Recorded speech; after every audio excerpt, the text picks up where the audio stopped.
Hey guys, my name is Elijah, and in this tutorial I will show you how to use videos in Trello. So in order to add a video to Trello, you will have to open up a card that you want to add video to. So let's say I will open up this first one.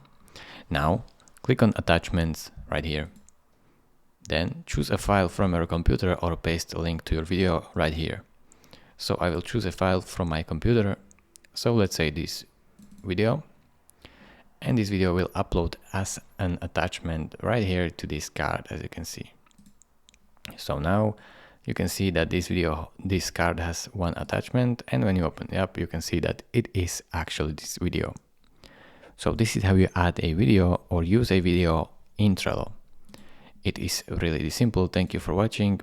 If this video was helpful to you, consider subscribing and liking this video, and I will see you in the next tutorial. Bye bye.